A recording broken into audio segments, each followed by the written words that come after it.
Queridos estudiantes, ¿cómo les va? Vamos a continuar con la lección termodinámica. Ahora empezaremos a ver el trabajo de un sistema. Cuando hay un desplazamiento dentro de una máquina, se ejerce una fuerza sobre un medio externo. Es entonces que se tiene un trabajo externo al tener un aumento de volumen interno. Acá se tiene, por ejemplo, un cilindro con superficie S y tiene un émbolo en su interior. Al dar calor al mismo, el volumen del gas en su interior aumenta moviendo el émbolo a cierta altura, a una presión constante. El trabajo realizado por un gas se puede ir deduciendo de estas ecuaciones, obteniendo que trabajo es igual a la presión por la variación de volumen, es decir, volumen 2 menos volumen 1, teniendo acá en el cuadro las referencias correspondientes. Acá está la conclusión, que el trabajo realizado por un sistema o sobre él en una transformación isobárica, o sea, a presión constante, está dada por el producto de la presión por la variación de volumen sufrido por el gas. Acá tenemos una ecuación problemática donde dice calcula el trabajo realizado, nos pide W. Cuando se comprime un gas desde un volumen de 5 decímetros cúbicos, que sería nuestro volumen 1, hasta un volumen de 1 decímetro cúbico, que sería nuestro volumen 2, a una presión constante de 10 a la quinta pascales. Para que nosotros podamos calcular, tiene que estar en el sistema internacional, entonces hacemos factor conversión y el 5 decímetros cúbicos del volumen 1 convertimos a 5 por 10 a la menos 3 metros cúbicos. Así también el volumen 2 de 1 decímetros cúbicos, aplicando factor conversión, obtenemos 1 por 10 a la menos 3 metros cúbicos. Para calcular, utilizamos la ecuación trabajo es igual a presión por variación de volumen, reemplazando los valores de la presión, que es 10 a la quinta pascal, por el volumen final, que viene a ser 1 por 10 a la menos 3, menos el volumen inicial de 5 por 10 a la menos 3 metros cúbicos. Haciendo los cálculos correspondientes, obtenemos que el trabajo es de menos 400 joules. Este resultado es porque el gas se comprimió, es decir, su volumen se redujo. Vamos a ir viendo otra situación problemática. Calcular el área realizado por un gas desde el punto A al punto B, considerando que la presión se encuentra en pascal y el volumen en metros cúbicos. Acá tenemos la representación gráfica, que si yo hago una proyección, este sería un trapecio. Y tendríamos acá la base mayor, tendríamos acá la base menor y tendríamos la altura. Teniendo en cuenta esto que yo indiqué acá, tenemos que mirando las mediciones en la gráfica, tenemos que la base mayor sería de 6, la base menor sería de 2 y la altura, que viene a ser la variación de volumen, es de 6. Cuando se presenta una situación problemática de este tipo con representaciones gráficas de la expansión o de la compresión de un gas, entonces lo que se hace para hallar el trabajo es utilizar el área de la figura. En este caso es un trapecio y sería la base mayor más la base menor por la altura dividido en 2. Reemplazando los valores obtenemos 24 joules, que sería el trabajo que realizó el gas. Ahora vamos a ver los principios termodinámicos. El primer principio de la termodinámica, este principio se basa en la ley de la conservación de la energía. El primer principio de la termodinámica se enuncia como la energía no se crea ni se destruye, solo se transforma. Acá se tiene en cuenta la ecuación que el calor es igual al trabajo más la variación de energía interna, donde Q es calor, W es trabajo y variación de U es energía interna. Acá tenemos un cuadro donde podemos ver las transformaciones que tiene un gas. Se llama una transformación adiabática cuando Q, o sea, el calor, es igual a 0. Entonces la variación de energía interna es igual a menos trabajo. La transformación isométrica, es decir, a volumen constante, entonces el trabajo es igual a 0, entonces la variación de energía interna es igual a Q. Cuando tenemos una transformación isotérmica, es decir, a temperatura constante, entonces Q es igual a W, es decir, la variación de energía interna es igual a 0. Cuando la transformación es isobárica, la variación de energía interna es igual a Q menos trabajo. Ahora nos remitimos al segundo principio de la termodinámica. El segundo principio de la termodinámica establece las condiciones en que es posible la transformación de calor en trabajo. Transformación de calor en trabajo. Eso hay que comprender que es lo que se tiene en cuenta para el principio para el segundo principio. La conversión de calor en energía mecánica se consigue por medio de una máquina térmica, que puede ser unas turbinas a vapor, unas turbinas a queroseno, etc. La máquina térmica funciona siguiendo este esquema que está acá. y acá están las referencias correspondientes. Para hacer los cálculos matemáticos, el trabajo realizado viene a ser Q1 menos Q2, considerando Q1 como calor de la fuente caliente y Q2 como calor de la fuente fría. Para hallar el rendimiento de una máquina térmica es igual al trabajo dividido Q1, o si no, el rendimiento es igual a 1 menos Q2 dividido Q1. Ahora vamos a aplicar esta ecuación en esta situación problemática.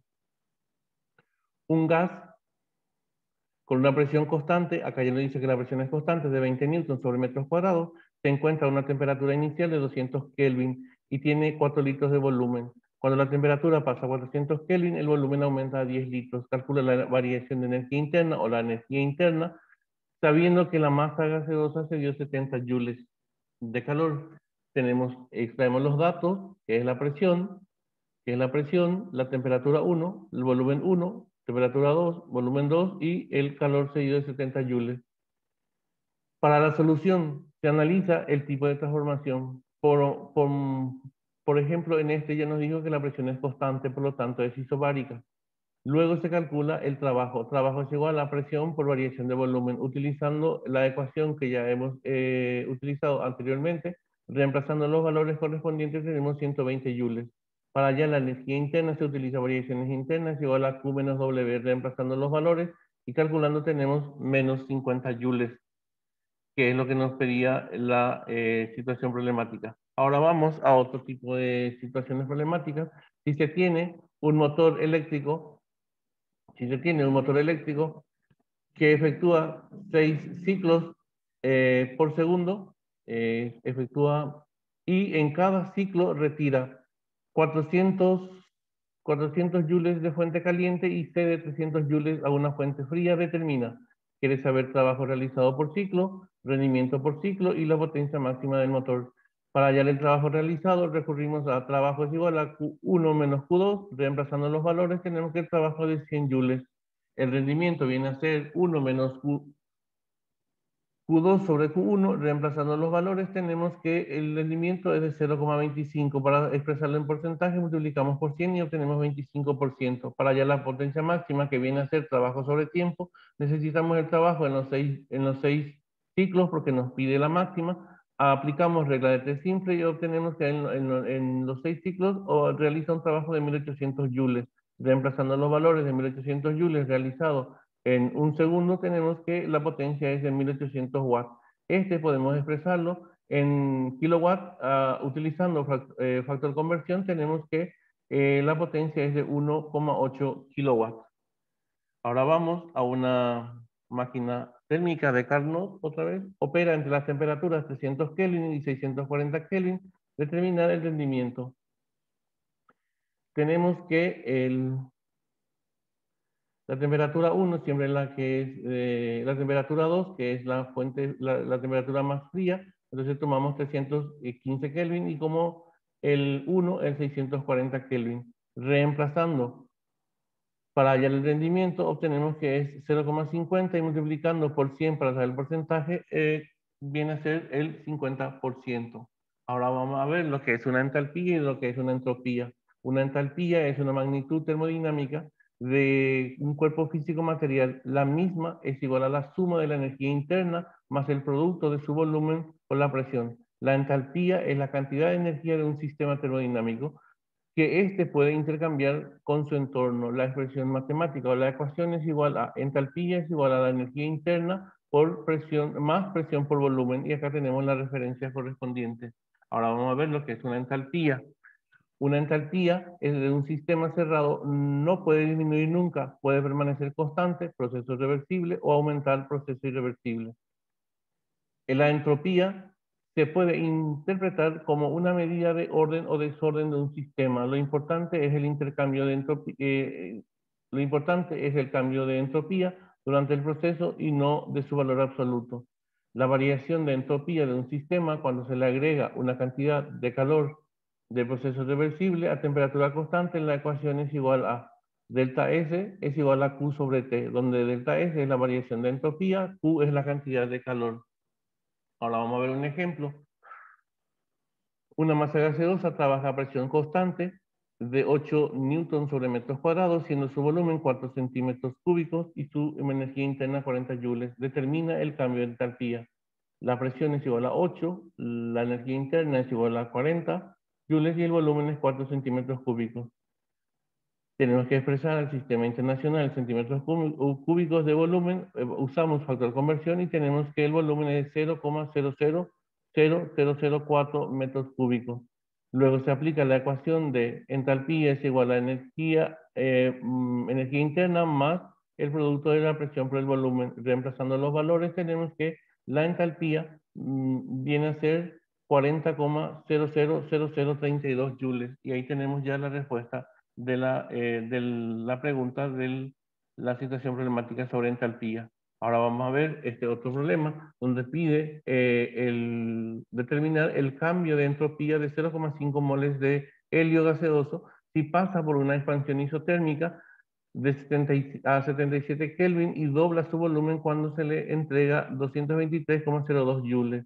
Tenemos que la temperatura es de 77 Kelvin y Q es igual a 223,02 joules. Aplicando la ecuación, es la variación de entropía es igual a Q sobre T. Reemplazando los valores, tenemos que la variación de entropía o cambio de entropía es igual a 2,89 joule por Kelvin.